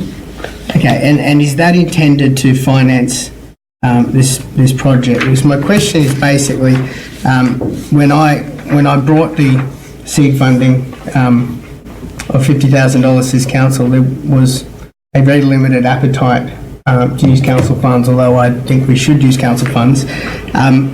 Do we have the, should we consider the financing aspect of it before we continue to progress this, or not? I guess that's a question of you, Mr. Well, Mayor. it's a matter for the future, I guess. You've raised a question, we can bring it to the next meeting. I don't think it's an issue for this meeting. Okay. It's an issue without notice, so we'll need to bring it back to another meeting. But thank you for raising it. It's still, at the moment, just to clarify, it's still our intention to raise funds for that program. Yeah, another question. With the item number 3.1, well, actually, on page 60, pedestrian safety at Boronia Park, I understand a road safety audit has been completed and recommendations from the report are being designed and will be referred to the traffic committee scheduled for September. Will all the my question is, through you, Mr. Mayor, will all the recommendations of the report be taken to the local area traffic committee, or just selected recommendations? Through you, Mr. Mayor. Through you, Mr. Mayor, the whole report will be presented to the traffic committee, but there is only one recommendation coming from the report. Oh, okay. Before we bring back, can I ask a question? If Councillor Collins is finished. Councillor Collins? Oh, look, if it's trailing on from that, then... Councillor Williams? Mr. Mayor, I would have expected that matter would come back to council before going to the traffic committee. The council would be able to consider the audit or the report and the recommendations going from this council to that traffic panel, because what goes to them may be a collection of things that council may or may not agree to. I'll pass that question back to the General Manager. Thank you. Through you, Mr. Mayor, we can certainly bring a report back to the council, or a briefing and then a report. Yeah. Just a question on No, hold on just a moment. Councillor Collins next. Yeah, I do believe that it's the technical aspects of that report, that the outcome need to be discussed by the traffic committee before moving to council.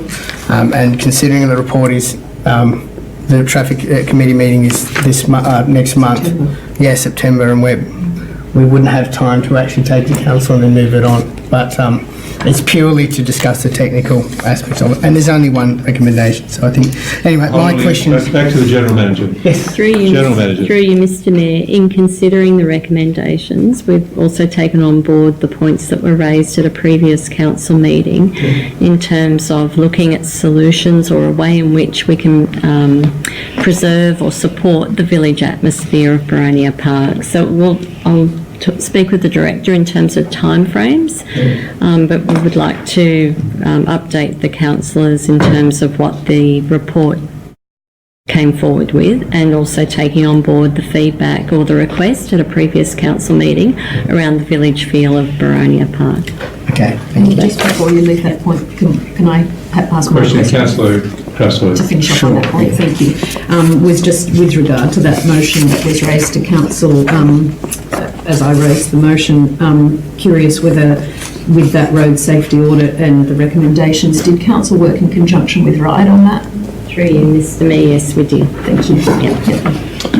All right. Following on my questions. Following on from the presenting all options, on page 62, Reeby Road pedestrian safety, I'd just like to draw attention that there will be a P&C meeting on September the 2nd, where all councils have been invited to, where the Hunters Hill High School community would like to elaborate on the things that they don't think were covered in the consultation. So just want to bring that to everyone's attention. Is everybody aware of that invitation to attend the high school? Thank you, we're all aware, sir. Thank you. One more, I think it is. This safety audit doesn't seem to be on here. Can we put that on to the next one? Because obviously once that process is finished, I'd like to revisit bringing those CCTV cameras to Woolwich ideally before summer begins. So I'd just like to stress the importance of that. For the future, yeah. And that will be it. Thank you for me. So we have a mover and a seconder? Move. Could I just check, do we have a mover and a seconder?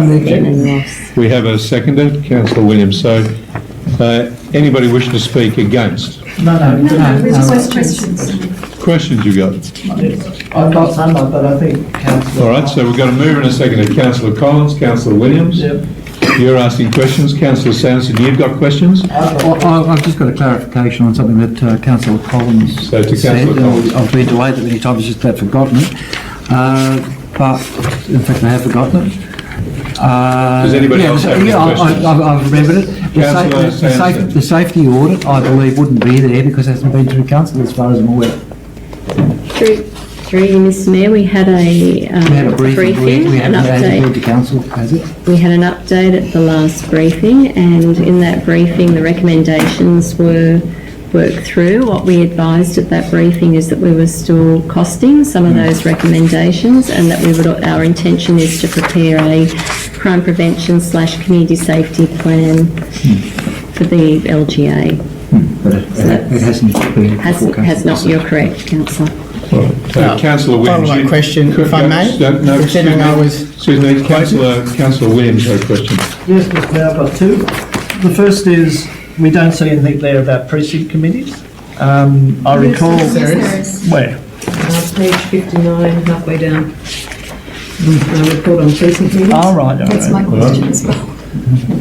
Councillor Collins, back to you. But before... Thank you. I will just briefly say... Councillor Collins, sorry, he still hasn't finished his questions. That's right. You've experienced this on a number of occasions, Councillor Collins. Well- He clearly hasn't finished his question. That's fine, he can finish his question, then I'll say what I have to say. Please go ahead. Yes, Mr Mayor. We asked at a previous meeting that we get some structure and actual dates together when this was going to be held. We're now almost 12 months since the last round of precinct meetings, and I think if we're going to use this as a major interaction and feedback from our community, then we've got to do better than just every year.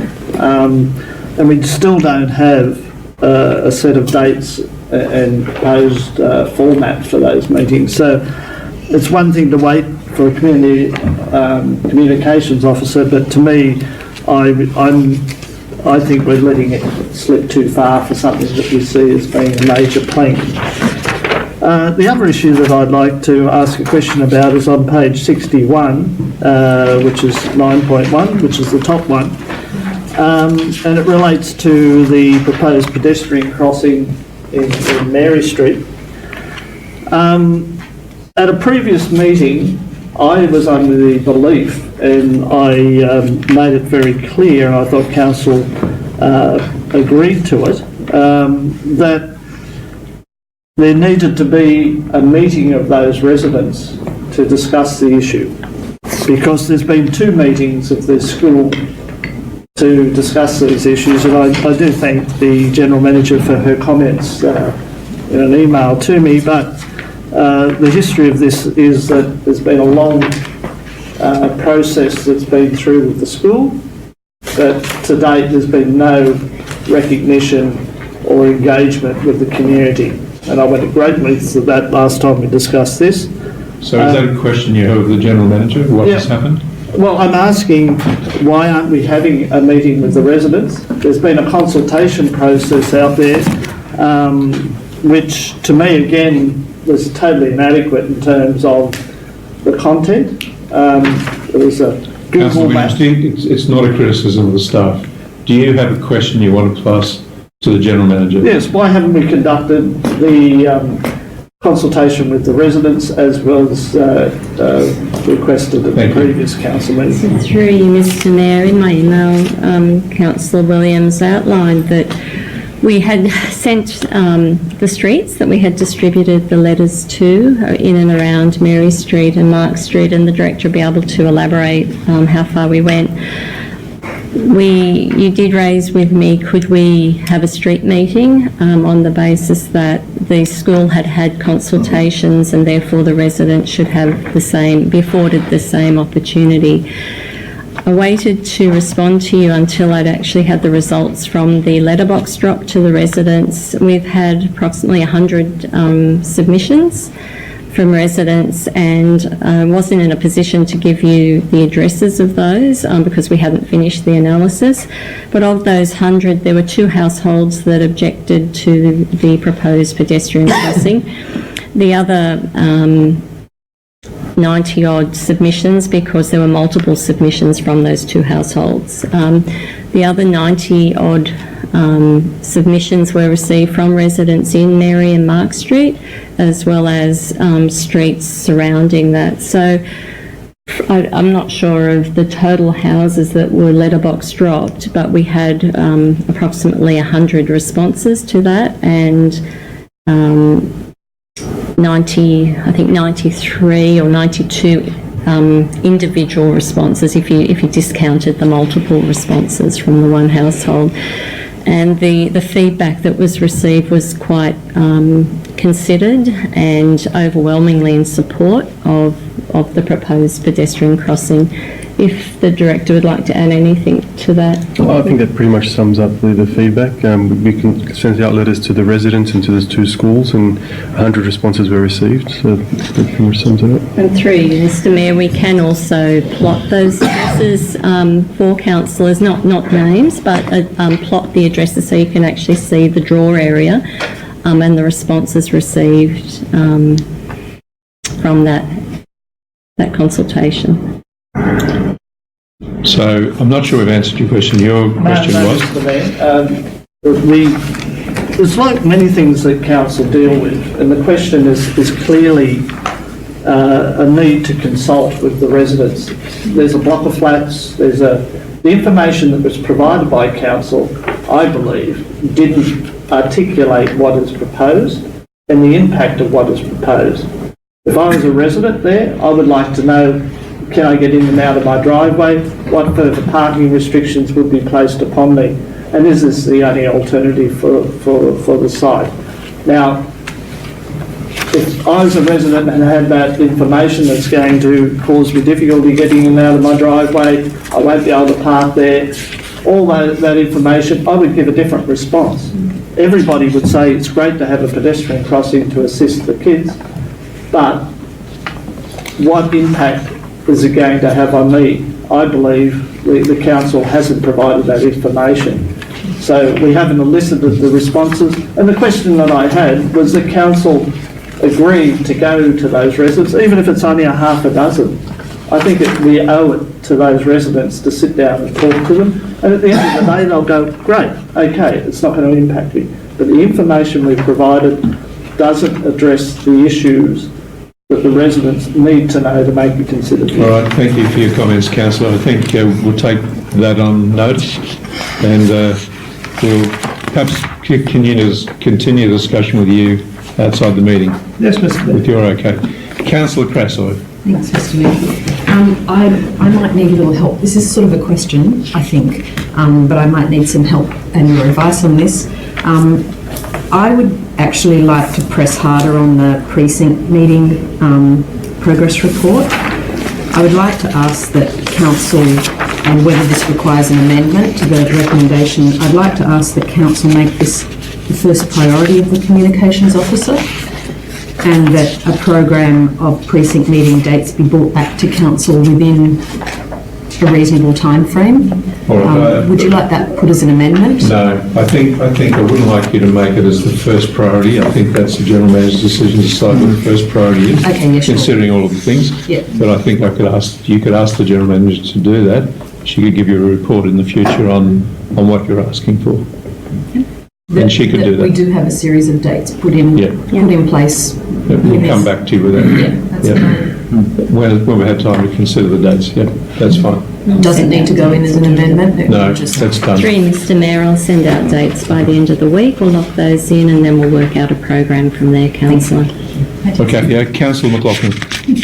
That was one of my questions as well. I just wanted to set some dates for the precinct meetings.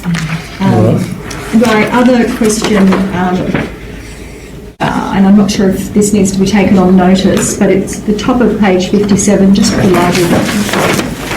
I just wonder when the current agreement expires. I just know that we're waiting, it says we're waiting on a revised joint user agreement from RIDE.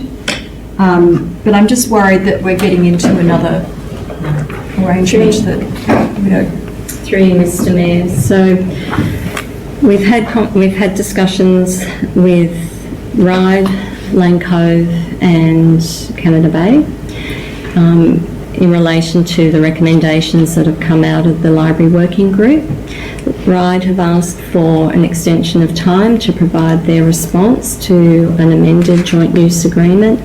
That time frame ends next week, and they will provide their proposal for a possible new joint use agreement. After that, the report will come back to council. So Ryde have given us till the end of September to provide them with the outcome of council's consideration. So time has stopped. Through Mr. Mayor, Ryde requested that extension of time so that they could provide a considered response. I was just wondering if that, I don't want to be stalling or so that we get into Progressing. Any further discussions, Councillor? Councillor I will Collins. speak to the motion, if I may. Thank you, please. Just briefly, Councillor Sanderson's implied that the safety audit shouldn't be on the report on outstanding matters because it wasn't a motion of council. I think this is actually an important document and report for council for members of the public and residents to understand what is going on. It is a very open, transparent process to have an update on this. So if it is an issue about not having something on these outstanding matters because it's not a motion of council, then I'd like to know that so I can bring a motion to council, or can we just have it on there if a council believes that it's worth updating residents on? I guess that's a question of the General Manager. Can we just have it on there if a councillor thinks it's worth updating residents on that, or should we hide it? I think through you, Mr. Mayor, from what I understand, this has been a listing of resolutions of council, but if you choose to add different items to that, that's a matter for the council. So how would that? So should I put that on, or does that need a resolution? Or I think it's a matter for the future because it's not this matter we're dealing with now. But I want it on the next report next month. So how do we go at that? Through you, Mr. Mayor, to clarify, so you'd like a report just back an on... update. No, just an update. Yeah. So we can prepare that for you. You don't need it on the list. Thank you. Just a point of clarification, we did get an update on the safety audit at a briefing a few weeks ago. That's correct. I believe you didn't make it to that briefing perhaps, but we did get an update. I couldn't make it because I had family commitments, So Councillor we did get an Crasoy, update, right? but residents did not get an update. Okay? Now when you denied the residents having safety at Woolwich Barnes, having a CCTV because you thought we should push it along and have a safety audit. I have to stop you. I have to stop you. This is not a forum to criticise other councillors. Well, Please have a look. I think she started, Mr. Mayor. No, it's not a forum to criticise other councillors. All right. Now, where are we with this? Are there any further questions required? Any further discussion required? The recommendations there on 54. I'll put the motion. Those in favour, against, that's carried. Thank you very much. 4.7, dedication of part of Serpentine Road, Woolwich. Councillor Collins.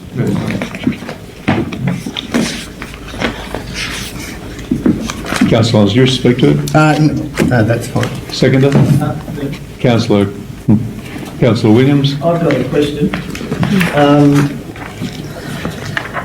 And I guess it's said in the report, but I'd just like it clarified. We've got a red box and a yellow box on the Google Maps, and we've got a diagram or a plan. So all we're talking about is the red box, from what I can gather. We're not talking about the yellow box.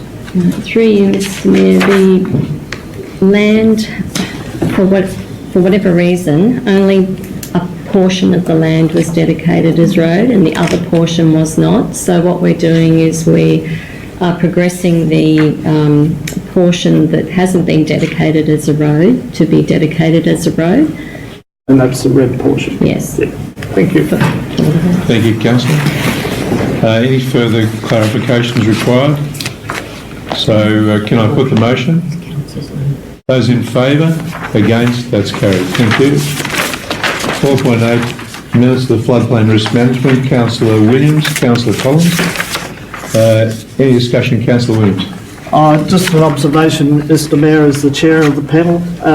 I'd like to, and we've just had a briefing in relation to this, which I think when we move to the exhibition phase, the community will get a chance to see in detail the quality of this work and the accuracy, and I think that will help explain what the outcomes of it are and any impact that may have on properties and residents within the community. So I think there's been an excellent piece of work done. The advisory or the floodplain risk management committee has a broad representation of all the stakeholders, and they've agreed that the plan as it is now should be moved forward.